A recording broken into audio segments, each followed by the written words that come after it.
अस्सलाम वालेकुम, मेरा नाम सैयद मोहम्मद चैनल पर बहुत बहुत खुश आमदेद स्वागत है। जो नए वो चैनल को ज़रूर सब्सक्राइब कर लें, वीडियो को लाइक एंड शेयर ज़रूर करें। पूरे देश में एनआरसी कब से लागू किया जाएगा, खुद सरकार ने बताया। क्या अपडेट निकल कर आ रही, आज मैं आपको इस वीडियो में बताऊंगा। भारतीय जनता पार्टी के जितने भी बड़े बड़े नेता हैं, उन सभी बड़े बड़े नेता का क्या स्टेटमेंट निकल कर आ रहा है एनआरसी को लेकर, और सुप्रीम कोर्ट ने एनआरसी को लेकर क्या कहा, आज मैं आपको इस वीडियो में बताऊंगा। वीडियो को लास्ट तक देखना है, कहीं पर भी आप लोगों को बिल्कुल भी स्किप नहीं करना है, क्योंकि जब से उत्तर प्रदेश में डिटेंशन कैंप बना है, उसके बाद से ही पूरे भारत के जितने भी लोग हैं घबराए हुए हैं, परेशान हैं। और आपको पता है कि उत्तर प्रदेश में डिटेंशन कैंप में लोगों को डाला भी जा रहा है। पुलिस जो है घर घर जा रही है, झुग्गी झोपड़ी वाले के घर पे जा रही है, उनसे डॉक्यूमेंट्स मांग रही है, उनसे दस्तावेज मांग रही है, और उनके पास जो है डॉक्यूमेंट दस्तावेज नहीं है, उनको जो है डिटेंशन कैंप में डाला जा रहा है। तो आज मैं आपको इस वीडियो में बताऊंगा कि आपको एनआरसी से पहले क्या क्या जो है डॉक्यूमेंट्स बनाकर रख लेना है, क्योंकि अगर एनआरसी लागू होती है, नेशनल रजिस्टर ऑफ सिटीजनशिप लागू होती है, तो आप जो है कि आसानी के साथ जो है डॉक्यूमेंट्स दे सकते हैं और आपको आसानी के साथ जो है भारत की नागरिकता मिल जाएगी। तो चलिए सबसे पहले मैं आपको बताता हूं गृह मंत्री अमित शाह साहब का क्या बयान निकल कर आ रहा है एनआरसी को लेकर। देखिए, अमित शाह साहब का कहना है कि एसआईआर ही एनआरसी का पहला प्रथम चरण है। वोटर लिस्ट से निकाले जाने के बाद हम उसे देश से निकाल देंगे, गृह मंत्री अमित शाह। देख सकते हैं कि अमित शाह साहब का बयान आया। अब चलिए मैं आपको थोड़ा सा ओपोजिशन नेता क्या कह रहे हैं एनआरसी को लेकर।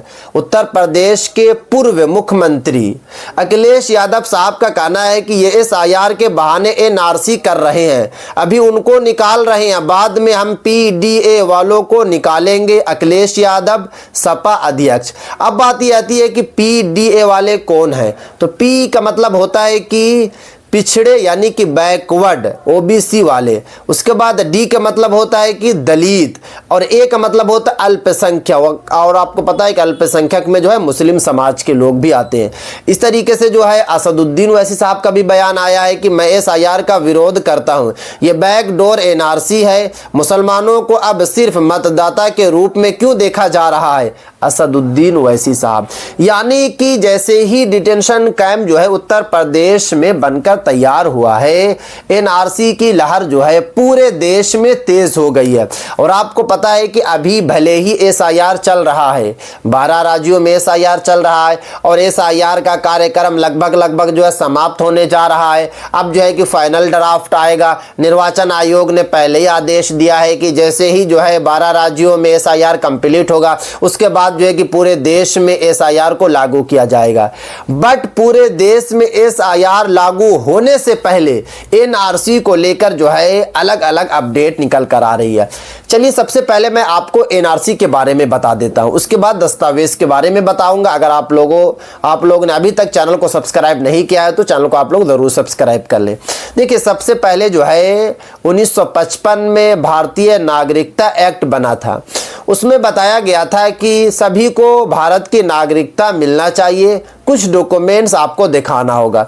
उसके बाद फिर से 2003 में 1955 भारतीय नागरिकता एक्ट को जो है छेड़छानी करते हुए 2003 में ये नियम को लागू किया कि जो भी केंद्र सरकार होगी उसको पूरा हक है कि वो पूरे भारत के जितने भी लोग हैं सभी से जो है डॉक्यूमेंट्स मांग सकती है, सभी से दस्तावेज मांग सकती है, और अगर दस्तावेज भारत के लोग नहीं देंगे तो उनको भारत की जो है नागरिकता नहीं मिलेगी। ये जो है नियम जो है 2003 में बना है, यानी कि 2003 एक्ट में ये साफ साफ लिखा हुआ है। अब बात ये आती है कि सरकार पर तो पूरा अधिकार है कि वो एनआरसी को ला सकती है, और आपको पता है कि असम में भी एनआरसी आई थी, और वहां पर जो है लगभग जो 18 लाख लोगों का नाम एनआरसी में शामिल नहीं हुआ। तो देखिए, अब आप लोगों को करना क्या, आप लोगों को बिल्कुल भी परेशान नहीं होना है, आप लोगों को बिल्कुल भी घबराना नहीं है।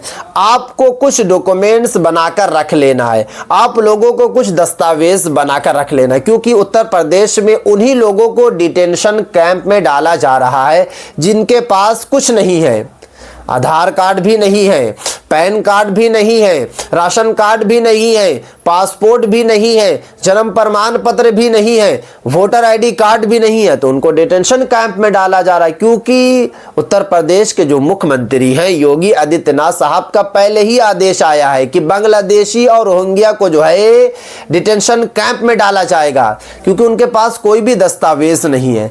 तो आप लोगों को करना क्या है कि सबसे पहले आपके पास जो है कि 5 से 6 डॉक्यूमेंट्स होना चाहिए और सब में सेम स्पेलिंग होनी चाहिए।